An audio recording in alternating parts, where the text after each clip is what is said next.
글로벌 시장의 판도가 완전히 바뀌고 있습니다. 한국은 일본의 기술 도움이 없었다면 아무것도 아닌 나라에 불과하다 라며 맹공을 퍼붓던 일본 책임연구원은 한국이 전 세계 1위를 석권하자 무릎을 꿇을 수밖에 없었습니다. 78%라는 경이로운 성장률을 보이며 일본 기업들을 제치고 정상에 오르자 전 세계는 정말 믿을 수 없다며 경탄하기에 이르렀는데요. 일본인들의 코를 납작하게 만들었던 놀라운 비밀, 바로 그 이야기 지금 시작합니다. 안녕하세요. 저는 프랑스 리옹에서 태어난 경제학자 앙리 르블랑입니다. 리옹은 유럽에서 가장 오래된 도시 중 하나로 프랑스인들은 리옹의 역사와 문화적 유산에 대하여 큰 자부심을 가지고 있습니다. 하지만 저는 어렸을 때부터 이 도시의 고풍스러운 거리와 르네상스 양식의 건물들 사이에서 뛰어놀며 이런 생각을 많이 했어요. 리옹은 너무 구닥다리야. 그렇게 저는 리옹의 산업과 경제가 더 발전되기를 꿈꾸며 성장했습니다. 이후 저는 어릴 적 꿈을 쫓아 경제학을 전공하고 파리 제8대학교 경제학 교수로 임용되었습니다. 그렇게 교수로 재직하던 중 작년에는 유럽 각국 주요 기업의 성공 사례를 연구하는 프로젝트에 참여하게 되었고, 이 프로젝트를 바탕으로 그들의 경영 전략에 대하여 논문을 작성하기 위하여 다양한 자료를 수집 중에 있었습니다. 특히 유명한 독일의 자동차 산업, 영국의 금융 서비스, 그리고 프랑스의 럭셔리 브랜드에 대해서 깊이 탐구하고 있었죠. 그런데 신기하게도 많은 자료들에서 계속 한국 시장의 급부상에 대한 내용이 언급되고 있어서 조금 의아하다는 생각을 가지기 시작했습니다. 그때까지만 해도 저는 한국에 대해서 아는 바가 거의 없었거든요. 그러던 중 때마침 프랑스 공영방송사인 텔레비지옹에서 방영하는 다큐멘터리를 보게 되면서 본격적으로 한국에 대한 관심을 가지기 시작했습니다.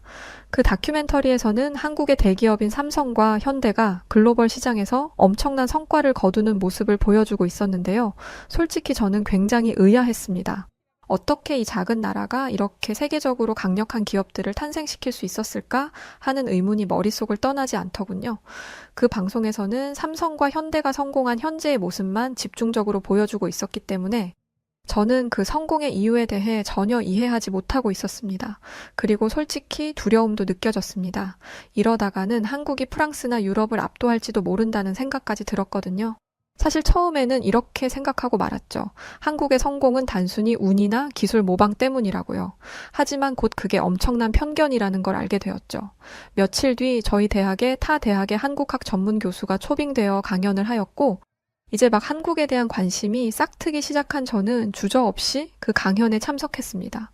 그 강연을 통하여 저는 한국이 이룩한 엄청난 경제적 성과 뒤에 국가와 민간 기업과 온 국민이 함께 흘린 엄청난 피와 땀과 눈물이 있다는 걸 알게 되었습니다. 특히 위기, 한국이 성장한 배경에는 언제나 지리적, 역사적, 정치적 위기가 있었고, 그 위기를 귀신처럼 기회로 바꿔온 한국과 한국인의 저력에 큰 감명을 받아버렸습니다. 그래서 저는 준비하던 논문을 잠시 뒤로 미루고 한국의 기업 문화에 대하여 직접 탐구하기로 결심했습니다. 그러던 중 저는 5개월 뒤에 개최되는 세계 경제 포럼의 프랑스 측 발표자로 선정되었고, 저는 이 포럼에서 발표할 내용으로 삼성과 현대의 성공 비결로부터 배워야 할 것이라는 주제를 선정했습니다.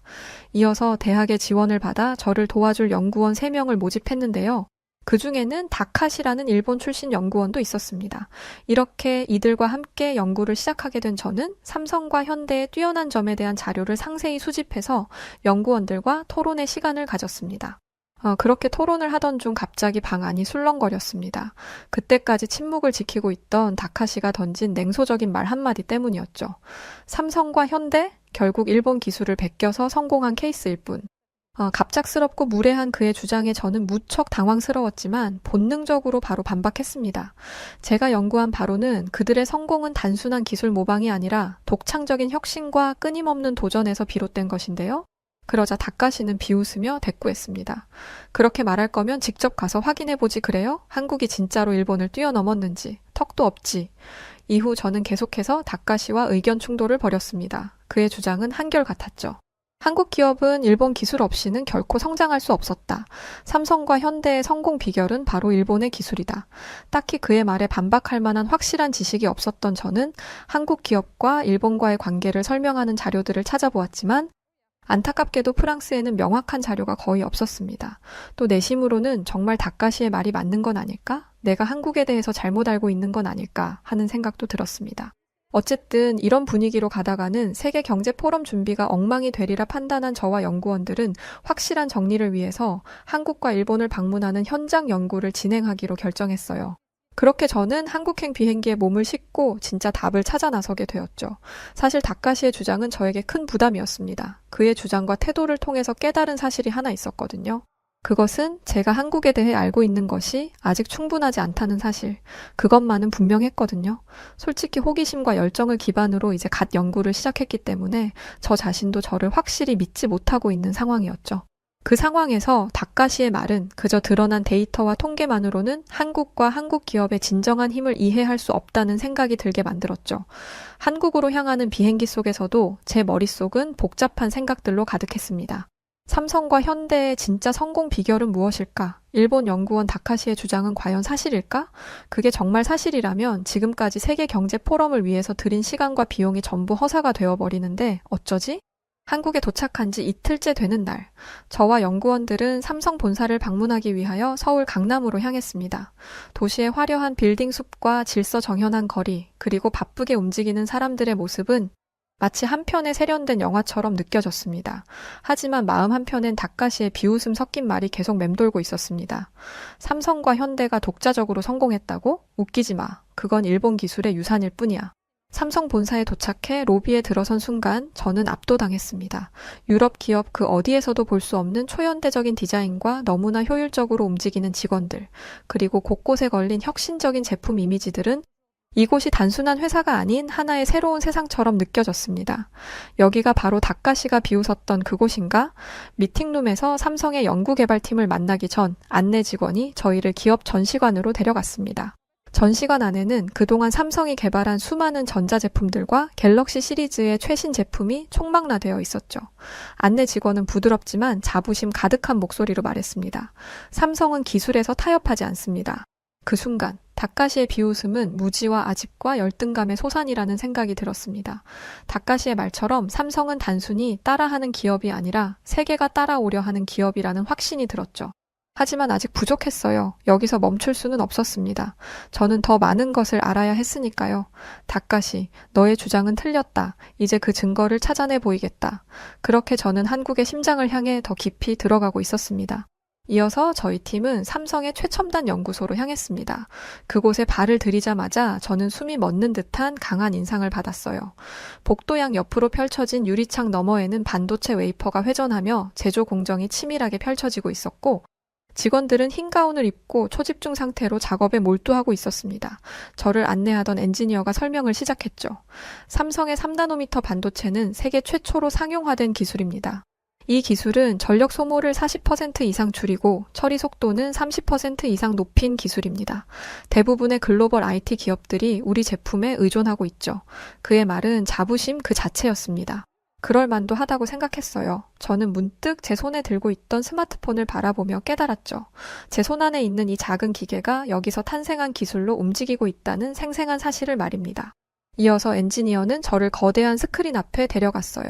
화면에는 세계 여러 나라에서 돌아가고 있는 삼성의 공장과 연구소의 현황이 빼곡히 표시되어 있었고, 모든 상황이 숫자와 통계로서 철저하게 모니터링되고 있었습니다. 그를 통하여 문제점을 발견하고 배우고 혁신하는 시스템이 한눈에 파악이 되었죠. 다카시, 이런 엄청난 한국의 기업을 두고 일본 모방이라고? 다음 날 저는 삼성에서의 놀라운 경험을 뒤로 현대자동차의 공장을 방문했습니다. 입구에서부터 시선을 사로잡는 전기차들이 늘어서 있었고, 그 너머에는 거대한 조립 라인이 움직이고 있었습니다. 조립 라인의 끝에는 갓 생산된 차량들이 마치 살아 움직이는 생명체처럼 등장했고, 저는 놀라움을 감출 수 없었습니다. 따로 사람이나 기계가 내리지 않았음에도 그 차가 자기 발로 조립 라인에서 걸어 나왔으니까요. 이어서 공장 관계자는 저희를 전기차를 테스트하는 구역으로 안내했습니다. 그곳에서 저는 아이오닉 5가 자율주행 모드로 운행되는 모습을 목격했습니다. 그 차는 스스로 복잡한 장애물을 피하고 급정거하고 주차까지 완벽하게 해냈죠. 정말 놀라웠어요. 전문가인 사람이 해도 절대로 그 정도로는 할 수 없는 게 확실했거든요. 또한 느릿느릿한 유럽 전기차들의 자율주행에 비하면 한국 전기차들의 자율주행은 거의 우사인 볼트급이었거든요. 이 모든 것은 단순히 기계적인 기술이 아닙니다. 관계자는 말했습니다. 우리는 자동차를 넘어 사람들의 삶을 바꾸는 이동 수단을 만들고 있습니다. 특히 수소차는 미래 친환경 시대의 해답이 될 겁니다. 마지막으로 관계자는 저를 수소차 연구소로 데려갔습니다. 그곳에서 만난 연구원은 수소차의 원리를 간단히 설명하며 말했습니다. 우리는 기술뿐 아니라 철학을 연구해요. 이 차는 환경을 오염시키지 않고 오히려 물만 남기죠. 우리의 목표는 단순한 판매가 아니라 지구를 위한 혁신입니다. 그 순간 저는 프랑스인임에도 가슴이 벅차올랐어요. 단순히 기술력을 자랑하는 것을 넘어 인류의 역사를 바꾸겠다는 의지가 엿보였기 때문이었죠. 삼성과 현대를 직접 경험하며 저는 이런 생각을 할 수밖에 없었습니다. 한국이 단순한 경제 강국이 아니구나. 세계의 미래를 디자인하는 나라였어. 이들은 기술로 시장을 지배하는 것뿐만 아니라 철학으로 세계를 감동시키고 있었습니다. 저는 다카시가 틀렸음을 증명할 자료들을 하나씩 머릿속에 정리하며 더 많은 답을 찾고 싶어졌어요. 이제 막 여정의 일부를 본 것 같았으니까요. 삼성과 현대의 현장을 직접 경험한 후 저는 이들의 성과를 더 깊이 이해하고자 구체적인 데이터를 분석하기 시작했습니다. 그 결과 제가 발견한 수치는 그야말로 놀라움 그 자체였습니다. 삼성은 현재 전 세계 반도체 시장의 19.8%를 차지하며 1위를 지키고 있었는데 이는 인텔, TSMC 등 글로벌 경쟁자를 따돌린 기록적인 성과였죠. 성장률에 있어서도 삼성은 78%라는 엄청난 성장률을 기록하고 있었죠. 현대자동차의 데이터 역시 놀라움을 더했습니다. 글로벌 주요 완성차 업체의 실적을 분석한 결과 현대차 그룹은 10.4%의 영업이익률을 기록해 도요타, GM, 폭스바겐, 르노, 닛산, 미쓰비시를 모두 제치고 1위를 기록하고 있었습니다. 그 외에 연구자들 수준에서 논의될 수 있는 놀라운 기술 자료들도 많지만 너무 전문적이라 여기서는 생략하고 그 자료들을 들여다보며 저는 말했습니다. 참, 보면 볼수록 대단하군. 어떻게 이렇게 짧은 시간에 이런 것까지 가능하지? 일본인 연구원 다카시 씨는 제 말을 듣고 발끈하며 이렇게 말하더군요. 3나노미터, 전기차, 수소차, 그거 일본이 없었으면 만들 수 있었을까요? 한국의 기술은 여전히 일본에 비하면 아류에 불과해요. 여전히 막무가내인 그의 말을 듣고 저는 다카시에게 이렇게 말했습니다. 그래요. 한국이 한때 일본의 기술을 참고한 적도 있어요. 하지만 한국은 일찌감치 그것을 넘어섰고 이제는 당당하게 글로벌 표준을 만들어가고 있잖아요. 제 말을 듣고 다카시는 더 짜증 섞인 투로 말했죠. 아무리 그래도 한국이 일본을 베낀 사실은 변하지 않아요. 저는 이제 알아버렸습니다. 다카시는 그저 열등감에 가득 찬 어린아이라는 것을요. 다카시가 할 수 있는 말은 그것밖에 없다는 것을요. 그것을 알게 되니 웃음이 나더군요. 그래서 태연히 웃으면서 타이르듯이 말해주었습니다. 다카시, 세상은 돌고 돌아요. 기술도 문명도 돌고 도는 거죠. 한때 일본의 기술을 참고했다고 한국이 영원히 일본의 아류라고 할 수는 없는 거 아닐까요? 현재 한국은 일본의 기술을 참고해서 그것보다 월등히 뛰어난 기술을 만들어냈잖아요. 결국 한국이 한때 어려움을 딛고 일어서서 일본을 통쾌하게 이겨버린 거죠. 다카시는 더 이상 반박할 말이 없었는지 끽소리 안 하고 자리를 박차고 나가버리더군요. 저는 이제 신경도 쓰이지 않았습니다. 그냥 하던 연구를 계속했죠. 그날 밤 또 알아버렸습니다. 한국과 한국의 기업이 이렇게 대단하게 성장한 진짜 이유를 말이죠. 참 진짜 이유를 말씀드리기 전에 일본인 다카시의 도발이 있었는데요. 그 부분부터 말씀드리는 게 좋을 것 같네요. 우선 삼성과 현대에서 본 혁신과 성공의 현장은 제게 깊은 감동을 주었었어요. 하지만 이런 경험을 다카시에게 이해시키기는 쉬운 일이 아니었습니다. 오히려 그의 반발은 더욱 거세졌죠. 삼성과 현대를 방문 후 저는 다카시를 포함한 3명의 연구원들과 간단한 토론 시간을 가졌어요. 지금까지 한국에서 보고 듣고 정리한 자료들을 나누면서 그들의 의견을 듣고 싶었거든요. 그 자리에서 저는 삼성의 3나노미터 반도체 기술과 현대의 수소차 혁신에 대한 자료를 공유하고 발표를 했습니다. 저의 발표가 끝나자마자 다카시는 손을 번쩍 들고 발언했습니다. 그 모든 데이터가 흥미롭긴 하지만 앙리 씨, 간과한 부분이 있네요. 그는 비아냥거리는 미소를 띠며 도전적으로 말을 이었습니다. 한국이 개발한 기술 중 몇 가지가 일본의 특허를 기반으로 하고 있다는 사실 알고 계십니까? 갑작스런 그의 도발의 일순간 술렁거림이 일어났죠. 저는 잠시 숨을 고르며 침착하게 대응했습니다.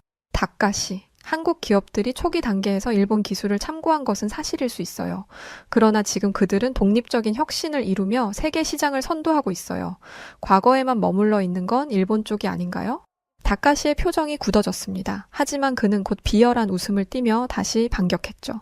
삼성의 3나노미터 반도체가 대단하다면 왜 일본 기업들은 여전히 최상위 수준의 장비를 공급하고 있죠? 현대의 수소차가 좋다고는 하지만 일본의 토요타도 이미 수소차 기술을 오래전에 상용화했습니다. 저는 다카시를 바라보며 침착하게 말했어요. 말씀하신 일본의 장비와 기술은 분명 뛰어납니다. 하지만 중요한 건 그 장비와 기술을 활용해 세상을 이롭게 하는 제품을 만들어냈느냐입니다. 지금 세계가 인정하는 건 결과를 보여주는 한국 기업들 아닌가요? 일본은 지금 반도체에서 세계 최하위 수준이고 수소차 분야에서도 2020년 이래로 한국보다 훨씬 뒤지고 있어요. 왜 그런 사실은 외면하시나요? 이거 한번 보시죠. 그러면서 저는 제가 정리한 구체적인 자료들을 그에게 넘겨주었습니다. 다카시는 더 이상 할 말이 없는 듯 고개를 숙이고 자료만 거칠게 넘기고 있었습니다. 잠시 후 그는 여전히 회의적인 표정을 지으며 마지막으로 한마디를 던졌습니다. 빠른 혁신이 항상 좋은 결과를 보장하는 건 아니죠. 기술이 아무리 뛰어나도 뿌리가 부실하면 금방 무너질 수 있습니다. 그 순간 저는 미소가 지어졌어요. 다카시가 드디어 자기도 모르는 사이 한국의 기술 수준을 인정해버렸거든요. 그리고 한국의 기술이 뛰어나도 뿌리가 부실해서 곧 무너질 것이라는 말을 들으니 새로운 연구 방식이 떠올랐습니다.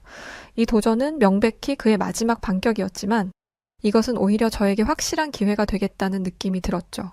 좋습니다. 그럼 뿌리를 한번 확인해보죠. 다카시의 도발 이후 한국 기업의 뿌리, 즉 철학과 열정을 확인하기 위하여 질적 연구조사를 시행했습니다. 쉽게 말해서 사람의 생각을 직접 들어보는 연구조사를 말하죠. 그냥 인터뷰라고 생각하면 쉽습니다.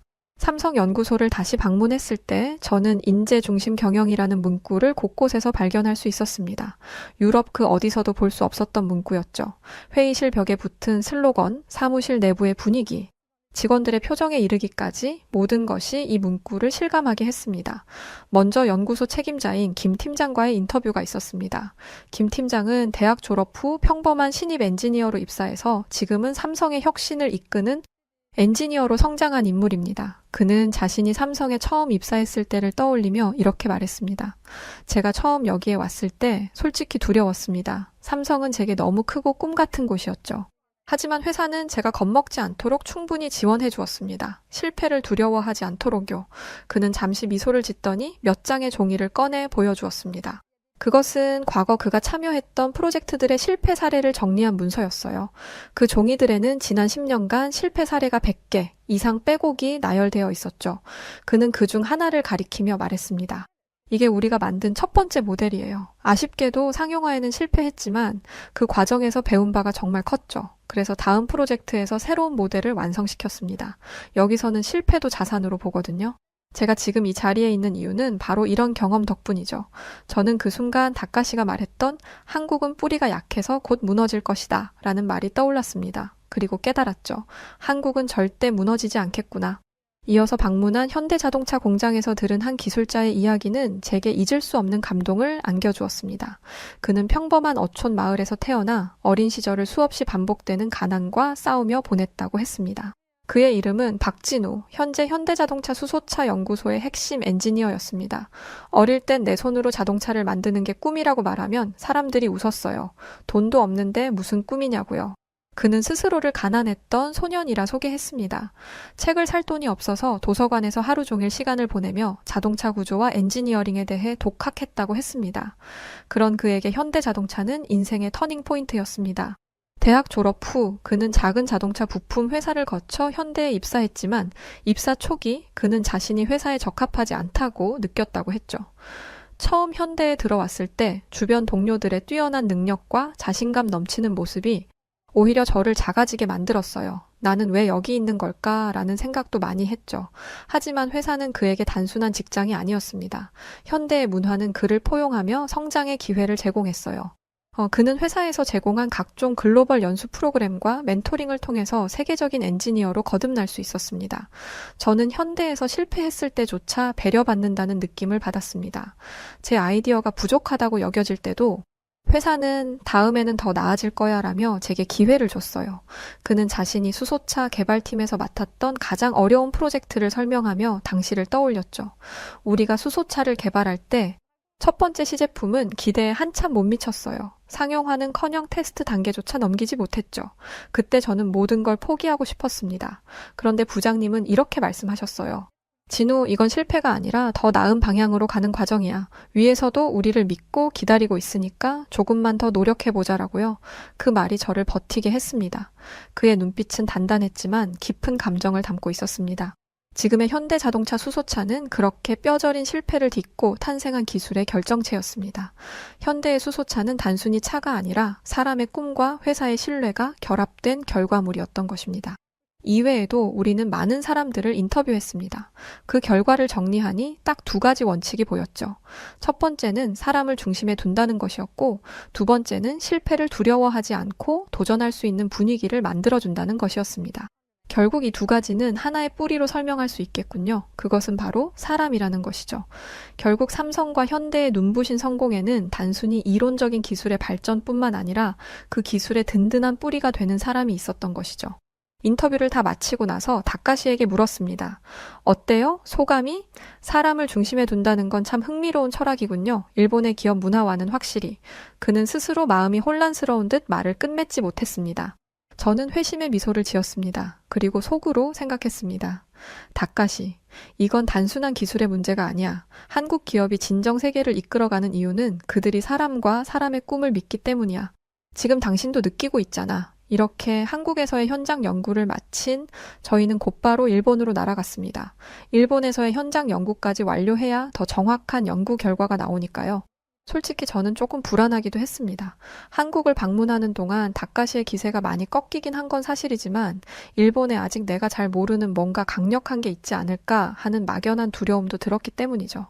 이런 두려움을 안고 저희는 한때 세계를 휩쓸었던 S전자회사를 방문했습니다. 가는 길에 다카시는 자신 있게 이런 말을 했습니다. 우리 일본 기업들은 꾸준히 품질을 높이고 오랫동안 신뢰받는 기술을 만들어 왔어요. 한국처럼 빠르진 않아도 견고함이 우리의 강점이죠. 하지만 S사를 방문하면서 저는 혼란스러운 모습을 목격하게 되었어요. 회사 로비에 들어서자 곳곳에 오래된 제품들이 전시되어 있었습니다. 1990년대 출시된 브라운관 TV, 초기형 전자사전, 소형 테이프 녹음기 등 과거의 영광을 자랑하듯 늘어선 제품들. 다카시는 자랑스러운 표정으로 말했어요. 이 제품들이 보이시죠? 이게 바로 일본 기술의 역사를 보여주는 명백한 증거입니다. 하지만 저는 고개를 갸웃하며 물었어요. 여기 있는 제품들 모두 과거 성공을 거둔 것들이군요. 그런데 최근 혁신적인 제품들은 어디에 있죠? 다카시는 순간 아차 하는 표정을 보이며 말을 잇지 못하더군요. 그때 S사의 임원이 끼어들며 부랴부랴 최근 출시된 제품들을 보여줬습니다. 하지만 그 제품들은 이미 글로벌 시장에서 한국과 미국 기업에 밀려 시장 점유율이 미미한 제품들에 불과했죠. 저의 실망한 표정을 살피던 그 임원은 난처한 표정으로 이렇게 말했습니다. 솔직히 말씀드리면 우리는 기술적으로 여전히 강력하지만 시장의 변화 속도가 너무 빨라서 따라가기 어려운 상황입니다.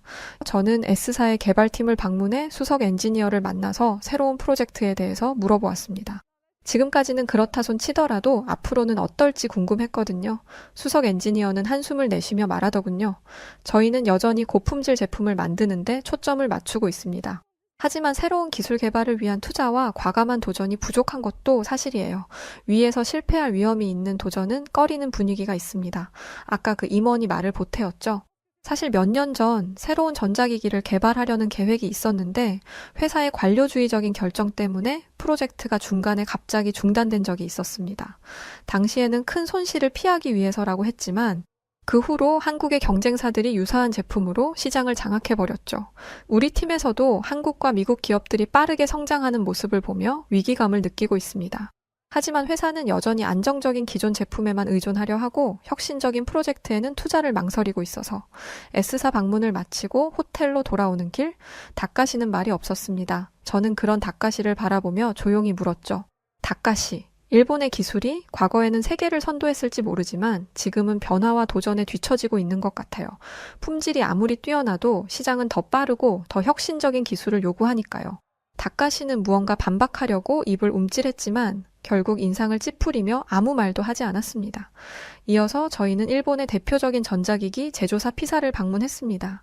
이 회사는 한때 세계 시장에서 가장 혁신적인 기술을 선보이며 큰 성공을 거뒀던 기업이었죠. 피사의 홍보팀장이 두 사람을 맞이하며 회사의 성공적인 역사에 대해 자랑스럽게 설명했습니다. 우리는 1980년대에 세계 최초로 블루레이 플레이어를 선보였고 고화질 캠코더를 전 세계적으로 보편화시키기도 했습니다. 또 1990년대에는 세계에서 가장 얇은 텔레비전을 개발했고요. 그래서 전 세계 소비자들에게 신뢰받는 브랜드로 굳건히 자리 잡았습니다. 팀장은 회사의 로비에 전시된 과거의 히트작들을 가리키며 말했어요. 이 모든 성과가 우리 회사의 혁신 정신을 보여주는 증거입니다. 저는 조심스럽게 물었습니다. 정말 인상적인 과거의 기록입니다.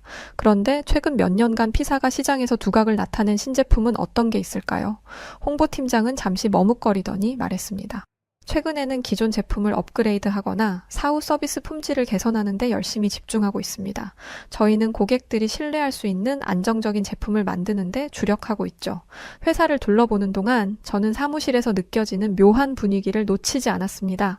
직원들의 얼굴에는 긴장감과 피로가 서려 있었고 곳곳에서 다소 침체된 분위기가 감지되었죠. 마침내 한 개발팀의 직원과 대화할 기회를 얻은 저는 피사의 내부 사정을 듣게 되었어요. 우리 회사는 성과를 중시하지만 정작 직원들에게는 그 성과를 낼 환경을 제공하지 않습니다. 새로운 아이디어를 제안해도 당장 성과가 보이지 않으면 묵살당하기 일쑤죠. 그는 깊은 한숨을 내쉬며 말을 이었습니다. 게다가 언제부터인가 당장 매출을 증대시킬 성과를 보여주지 못하는 직원들은 전부 승진이 누락되거나 암암리에 조기 퇴직을 권유하는 분위기까지 생겨버려서 사실 저희 팀에서도 여러 동료가 떠났어요. 더 이상 자신의 역량을 발휘할 기회가 없다고 느낀 거죠. 피사를 다 돌아보고 나오는 길에 저는 다카시에게 물어보았어요. 긴 말을 할 필요가 없다고 생각해서 그냥 살짝 떠봤죠. 다카시는 무거운 표정으로 이렇게 말하더군요. 나는 그동안 일본 기업들이 품질과 안정성을 최우선으로 하며 매출과 성과를 중시하는 방식을 당연히 여겨왔어요. 하지만 한국과 일본을 직접 눈으로 보고 나니 교수님의 말이 맞을지도 모른다는 생각이 드네요. 일본은 지금 과거의 성공에 갇혀 있고 지금 필요한 건 사람들의 열정을 살리는 거라는 생각이 드는군요. 한국 기업들은 실패를 두려워하지 않고 사람들을 믿고 지원하니까 정말 의외였어요. 한국을 거쳐 일본의 기업까지 다 탐방하면서 생생하게 비교를 하게 되니 다카시의 생각도 서서히 변할 수밖에 없었던 것 같아요. 솔직히 말하면 나도 최근 몇 년 동안 일본 기업들이 변화를 두려워하고 있다는 생각을 하고는 있었어요. 도전 대신 기존의 명성에 안주하려는 경향이 있는 것 같다는 생각. 그래도 아직 한국은 일본한테 절대로 안 된다라고 생각했는데 한국의 기업과 일본의 기업을 동시에 방문해보니 정말 뭐가 문제인지 한눈에 보이네요. 그는 작게 한숨을 쉬며 혼잣말처럼 중얼거렸습니다. 우리도 실패를 두려워하지 않고 새로운 길을 개척해야 할 텐데 한국이라. 그런 면에서 정말 대단해. 빠르게 움직이면서도 품질을 놓치지 않으니까. 한국과 일본 양국 방문을 마친 저희는 다시 프랑스행 비행기에 올랐습니다. 비행기에 앉아 저는 노트북을 열고 보고서를 작성하기 시작했죠. 제목을 사람 중심의 혁신, 한국 기업이 세계를 이끄는 이유라는 보고서 말입니다. 일본에 위치한 카페에서 한 일본인이 버럭버럭 화를 내고 있습니다. 세계의 흐름은 어떻게 되든 간에 일본을 기준으로 통할 수밖에 없어. 지금이야 한류가 유명하네, 뭐네 하지만 어쨌든 일본의 것이 최고라는 뜻이야. 그러니 우리는 지금까지 했던 대로 일본식대로 살면 돼. 이야기를 듣고 있던 건 유럽인들이었다고 하는데 유럽인들의 표정이 심상치 않습니다. 과연 무슨 일이 벌어지고 있던 걸까요? 이야기 들어보시죠. 안녕하세요. 저는 이탈리아 로마에서 살고 있는 마르코라고 합니다. 저는 대학을 다니면서 아르바이트를 하며 살고 있는 평범한 20대 남자인데요. 얼마 전 친가족처럼 지내던 동네 형이 사업 실패로 쫄딱 망하는 걸 보면서 생각의 전환이 필요하다는 것을 알게 되었습니다. 그 형은 고등학생 때부터 미친 듯이 일만 한 사람이었는데 대학도 나오지 않았다 보니 중고, 대학교를 통틀어 친구도 없었고 일에만 매달렸다 보니 아내도 없었습니다. 30이 넘었는데도 제대로 된 여행도 가보지 못하고 정말 일만 하던 사람이었어요. 그런데 이렇게 열심히 쌓아 올린 결과가 한순간에 무너지는 걸 보니 이렇게 열심히 사는 게 무슨 의미가 있나 싶더라고요. 그래서 저에게 약간의 자유를 주기로 했습니다. 지금까지 모아둔 돈을 가지고 여행을 가기로 한 거죠. 제 인생에 있어서 다시는 없을 장기 여행일 것 같다는 생각에 최대한 멀리 가기로 결정했어요. 그렇게 최종적으로 결정한 나라가 한국이었죠.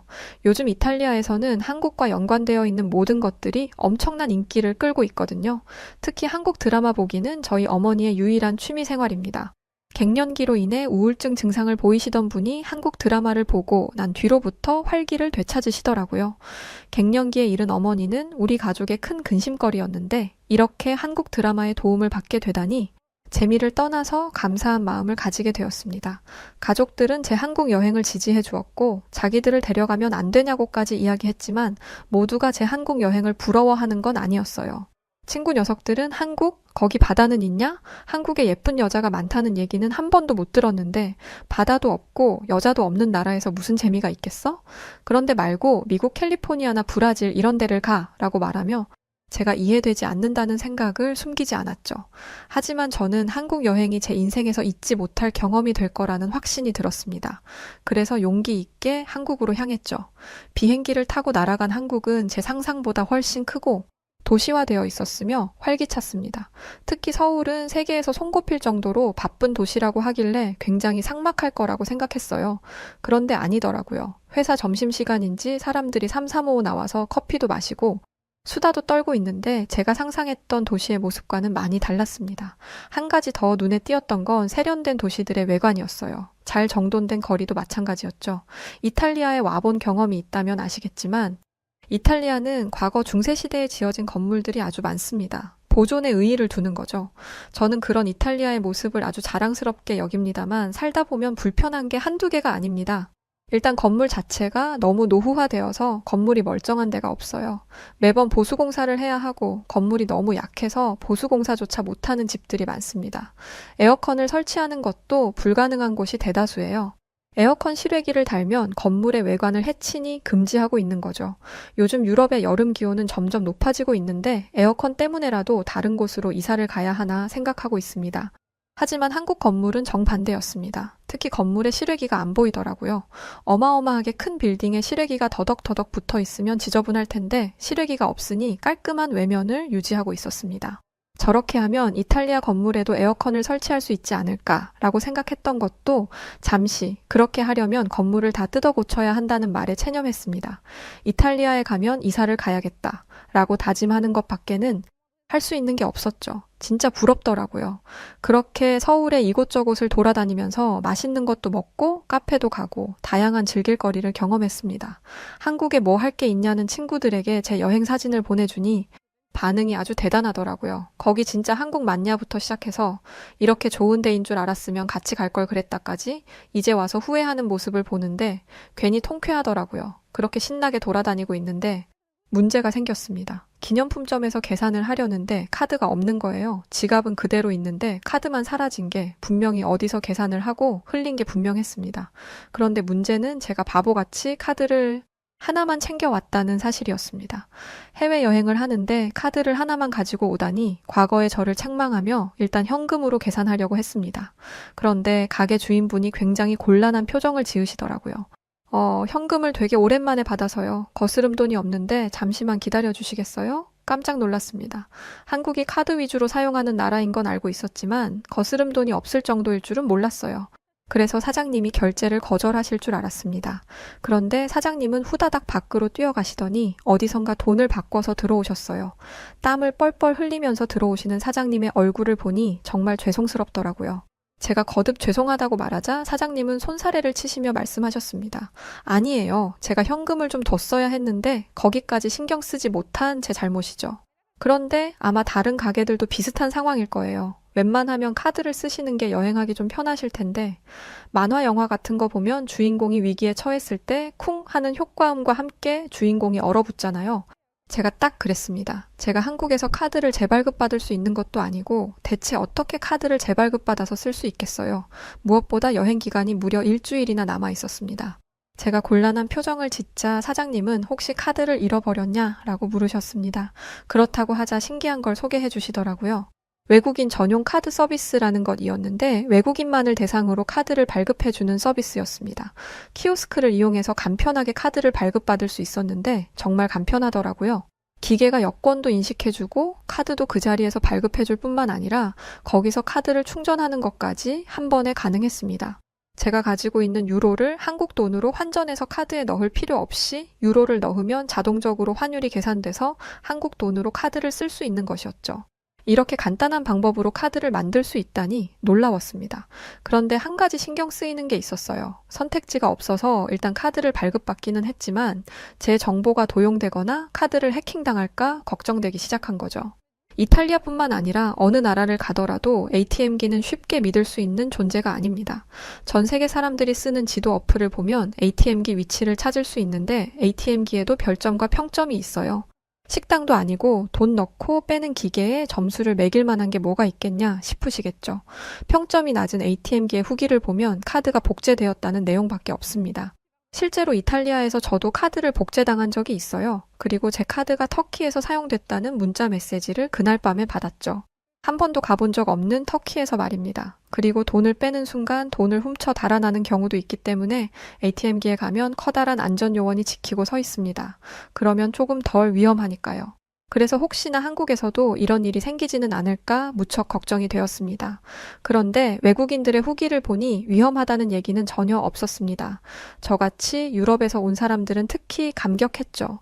일단 이탈리아에서는 여권을 밖에서 꺼낸다는 것 자체가 나 좀 잡아가세요 라고 말하는 것과 다름이 없습니다.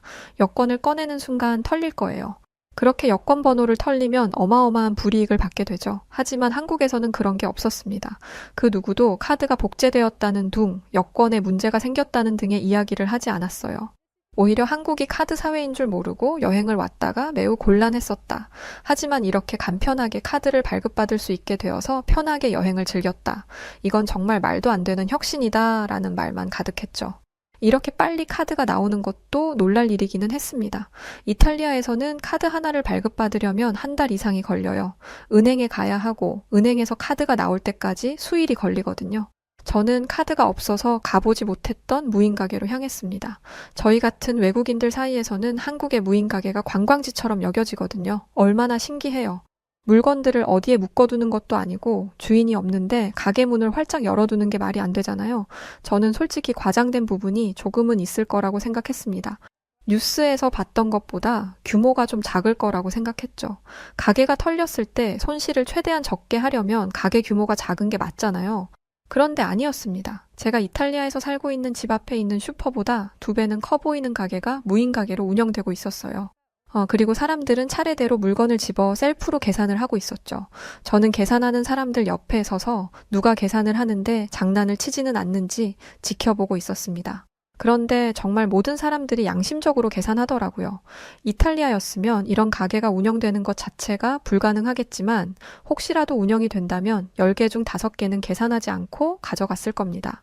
곧이어 제 차례가 왔고 저는 떨리는 마음으로 계산을 시작했습니다. 이게 뭐라고 이렇게 떨리더라고요. 한국인들처럼 능숙하게 계산해야 하는데 저도 모르게 물건을 하나 빠뜨리고 계산할까봐 긴장됐습니다. 다행히 수량에 맞게 계산을 다 마쳤고 카드로 결제를 하는데 그제야 제 눈에 신기한 게 보였습니다.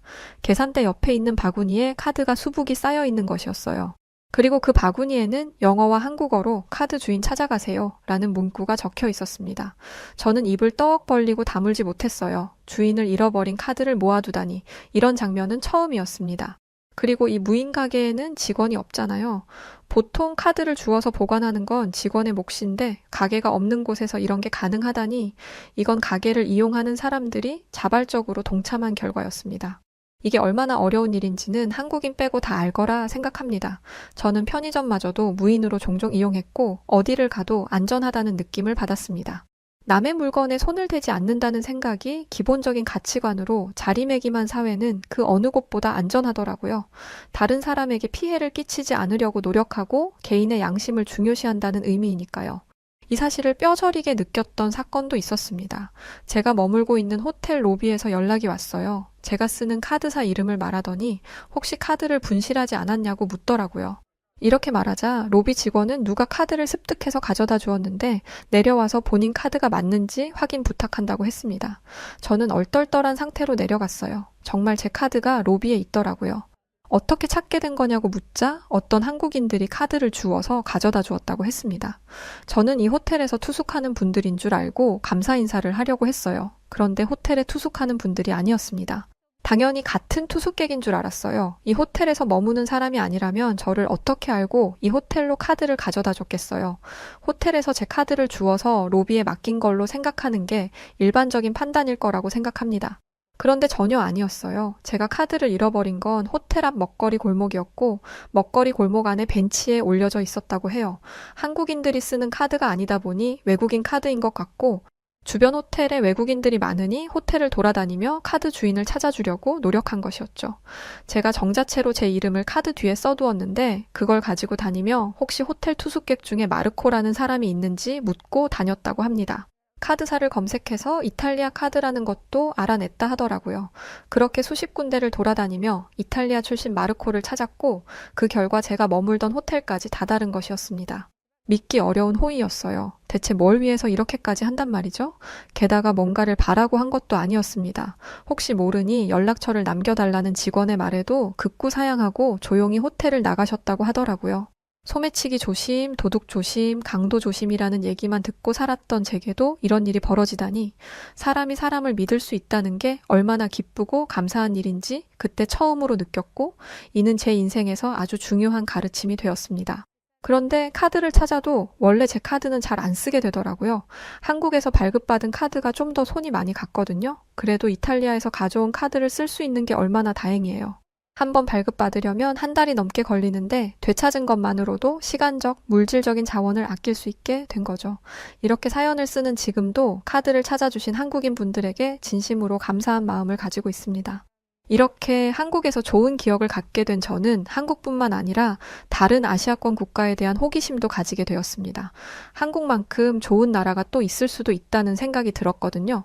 그래서 여행 일수를 조금 늘리고 일본으로 향했습니다. 일본은 한국과는 또 다른 매력이 있는 나라인 것 같았습니다. 그리고 정반대의 무언가도 존재했죠. 바로 동전의 유무였습니다. 저는 이렇게 다양한 동전이 있는 나라를 처음 봤습니다. 물론 유래도 동전이 있죠. 그런데 이 정도는 아닙니다. 보통 지폐와 동전을 섞어서 사용하고 지폐의 개수가 동전의 개수보다 적은 일은 거의 없습니다. 그런데 일본에서는 동전만으로 모든 결제를 하기도 하더라고요. 예를 들어 한국 돈으로 예시를 든다면 9,500원을 계산해야 한다고 했을 때 10,000원을 내고 500원을 돌려받는 게 일반적입니다. 아니면 5,000원 한 장, 1,000원 4장, 500원 한 개 이런 식으로 계산하기도 하겠죠. 그런데 일본에서는 이 9,500원 전부를 동전으로 계산합니다. 불편한 것도 불편한 건데 효율적이지도 않습니다. 동전을 들고 다닌 분들이라면 아실 거예요. 동전 무게는 절대 가볍지 않습니다. 동전 하나만 주머니에 넣어도 무게감이 느껴지는데 이걸 뭉텅이로 들고 다닌다고 하면 주머니 한쪽이 축 처질 정도로 무거워져요.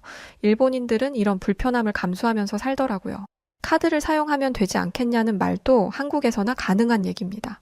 식당에 가서 주문을 했어요. 카드를 가지고 있다면 계좌 잔액을 확인하고 그냥 주문하면 되지만 현금이 있으면 내가 가지고 있는 현금이 얼마나 되는지 일일이 헤아려야 합니다. 대부분이 동전이라 세는데 더 오래 걸려요. 특히 저는 외국인이잖아요. 그렇게 열심히 얼마가 있는지 확인해서 음식 주문을 했는데 계산하려고 보니 제가 메뉴판에서 봤던 가격과 다르더라고요. 알고 보니 그 식당 주인이 가격을 올려놓고 메뉴판의 가격을 수정하지 않은 것이었습니다.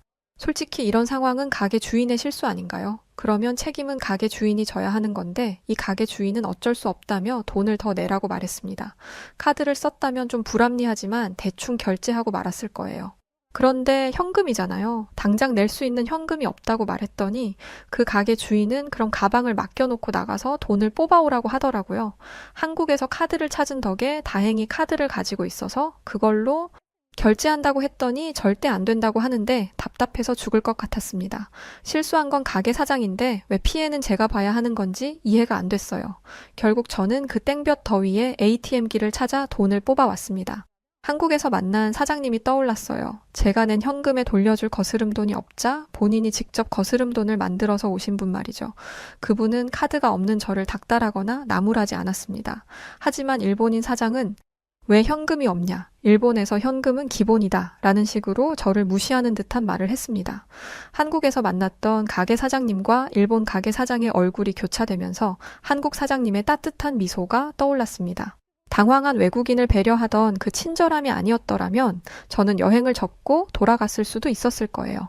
그리고 그분이 아니었더라면 일본에서 이런 취급을 받자마자 상처받아서 이탈리아로 떠났을 수도 있었습니다. 하지만 그러지 않았죠. 일본 사람들은 다 친절하다고 하더니 역시 사람 말은 믿을게 못 되더라고요. 사람은 직접 겪어보지는 않고 모르는 것 같습니다. 이외에도 일본에서는 카드 쓸 일이 없었어요. 버스 탔다가 깜짝 놀랐습니다. 한국에서는 교통카드를 찍고 타면 쉽잖아요. 게다가 일반 결제 카드와 교통카드가 혼합되어 있어서 편하게 쓸 수 있다는 장점이 있죠. 그런데 일본에서는 버스비까지 동전으로 계산했습니다. 버스는 타고 내릴 수 있는 시간이 짧잖아요. 그런 저에게 현금 계산은 난이도 별 5개짜리의 어려운 미션이었습니다. 일단 동전 종류가 너무 많아서 금액을 헤아리는 게 쉽지 않았어요. 그걸 그냥 내면 되는 게 아니라 버스비를 내는 곳을 버스 안에서 찾아야 했죠. 동전 찾으랴, 돈 낼 구멍 찾으랴, 정신이 하나도 없었습니다. 세상이 어떤 세상인데 대중교통마저 동전으로 계산하는 건지, 일본은 분명 발전한 나라라고 들었는데 이것만 보면 발전은커녕 후퇴한 것과 다름없어 보입니다. 물론 이탈리아도 한국처럼 교통카드 시스템이 편하게 자리 잡혀 있지는 않습니다. 하지만 저희는 버스 티켓이라도 있어요. 이렇게 현금을 들고 다니면서 귀찮게 결제하지 않습니다. 이탈리아만도 못한 시스템이 있을 줄은 정말 상상도 못했네요. 이 동전 때문에 일본 여행을 접고 싶어 질 줄은 상상도 못했습니다. 진지하게 다시 한국으로 돌아가야 하나 고민하던 중 영어가 가능한 일본인을 처음으로 만났어요. 저는 그 사람에게 동전에 관해 물었습니다. 대체 왜 일본은 동전을 많이 쓰는 거죠? 그러자 그 사람은 이렇게 말했습니다. 동전이 많아야 사람들이 자판기에서 커피도 빼먹고 하죠. 그렇게 사람들이 돈을 써야 경제가 활성화되는 거 아니겠어요? 대체 이게 뭔 소린지 이해하는데 한참 걸렸습니다. 사람들이 자판기에 돈을 많이 써야만 경제가 활성화되나요? 무슨 말 같지도 않은 소리를 하는 건지, 그리고 세계 어느 나라를 가도 카드가 안 되는 자판기는 없습니다. 특히 한국은 카드를 터치하는 것만으로도 결제가 되는 자판기가 널려 있었어요. 이탈리아에도 카드 결제가 되는 자판기가 있지만 간혹 오류가 나기도 합니다. 카드 복제를 우려해서 쓰지 못하는 경우도 있죠. 하지만 한국은 그런 게 없었어요. 제 경험에 따른 이야기를 들려주자 그 일본인은 불쾌한 기색을 숨기지 않았습니다. 일본이 치안이 좋아서 현금을 가지고 다니는 거예요. 다른 나라처럼 위험하다면 우리도 카드를 썼겠죠. 저는 또다시 물었습니다. 일본보다 치안이 좋다는 한국도 카드를 쓰는데요. 치안과 현금 사용 유무는 관련이 없는 것 같네요. 그러자 일본인은 그럴 거면 그냥 한국에 가지 뭐 하러 있어요? 라며 화를 냈죠. 저는 진심으로 궁금해서 물어본 것인데요. 이 비효율적인 결제 방식을 고수하는 이유가 도무지 이해가 안 됐거든요. 만약 재난이 많은 나라라서 언제 어디서든지 사용할 수 있는 현금을 좋아한다라고 했더라면 이해했을 수도 있어요. 그런데 전혀 아니라면서 화를 내다니 저는 결국 다른 전문가의 의견을 묻기로 했습니다. 일본에서 수년간 살며 일을 했다는 한 외국인 회사원은 일본이 동전 사용을 버리지 못하는 것에 대해 금융기관 입장에서는 신용카드보다 현금을 유통시키는 게 유리해요. 그리고 일본 전국에는 ATM기가 실핏줄처럼 깔려 있는데 일본 은행은 이 ATM기 수수료를 포기할 수 없을 겁니다. 그리고 또 한 가지 충격적인 이야기를 들었습니다. 2020년 도쿄올림픽 당시 카드 사용률을 높이겠다고 계획했는데 그때부터 지금까지 카드 사용률은 달라진 게 없거든요. 도쿄올림픽 기간 중에 카드 결제가 안 돼서 입은 손실이 약 1조 2천엔이라고 합니다. 한국 돈으로 환산하면 약 10조 3천억 정도가 되네요.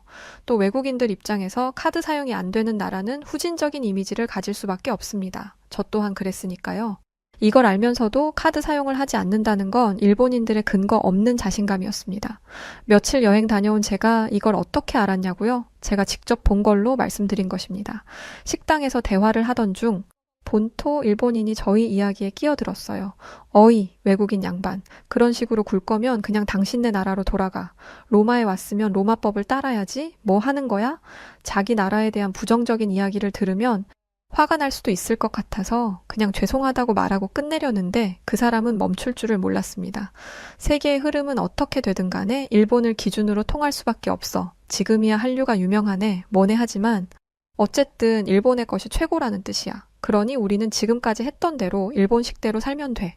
세계의 흐름이 일본을 중심으로 흐른다는 건 어디서 나온 연구 결과인지, 그리고 한국 영화나 드라마, 음악에 비해 일본의 콘텐츠들이 매우 수준 떨어진다는 평가를 받는 건 모르는 모양이었습니다. 일본인들이 이렇게 말하는 데는 근거가 있기는 했어요. 한국과 비교했을 때 국토 면적은 3배 이상 되고 GDP도 한국보다 높은 편이니까요. 하지만 국가의 수준을 파악하는 데는 이런 기준만 있는 게 아니잖아요. 한국인들은 지금도 세계 문화에 녹아들어 한국 문화를 알리는데 힘쓰고 있는데 일본인들은 어차피 우리 것이 최고! 라는 말로 고집만 부리고 있으니 일본의 미래가 어떻게 될지 알만하겠더라고요. 이 30년 전에는 일본 전자제품이나 휴대전화 브랜드가 줄을 이뤘다고 하는데 요즘에는 보이지도 않죠. 왜 그런 결과가 나왔겠어요? 발전하지 않고 현재의 상황에 안주하다 보니 자연스럽게 도태된 게 아니겠어요? 저는 일본에 있어봤자 불편함만 더할 거라고 생각하고 모든 일정을 취소하고 다시 한국으로 돌아갔습니다. 한국 땅을 밟자마자 이거지 라는 생각이 들면서 전에 왔을 때보다 더 행복한 시간을 보냈어요. 특히 이번에는 부산에 갔었는데 이탈리아 못지않게 아름다운 바다가 펼쳐져 있더라고요. 이탈리아인들의 여름 휴가지와는 조금 다른 느낌이었지만 좀 더 생동감 있고 활기찼습니다. 그리고 이탈리아에 있던 제 친구 놈들이 한국에는 미인이 없다고 했었잖아요. 미인이 없기는 무슨. 바다에서 만난 여성분들은 전부 엄청난 미인이었어요. 솔직히 말해서 왜 부산을 이제야 왔을까 하는 후회가 들 정도로 눈길이 저절로 가는 여성분들도 많이 만나게 되었습니다. 하지만 혼자 간 것이기도 하고 남은 여행 시간이 얼마 남지 않았기 때문에 부산 바다에서 수영을 해보지는 못했어요. 그래서 다음 여행은 꼭 부산으로 오려고 합니다. 지금 저는 이탈리아에 돌아와서 아르바이트를 하며 여행 비용을 저축하고 있어요. 제 여행 저축 통장의 이름은 고투 부산입니다. 부산에 가고 싶은 염원을 담은 통장이죠. 얼른 한국에 가고 싶네요. 이번에는 한국에 간다고 무시했던 친구 녀석들도 데려가서 코를 납작하게 해줄 생각입니다.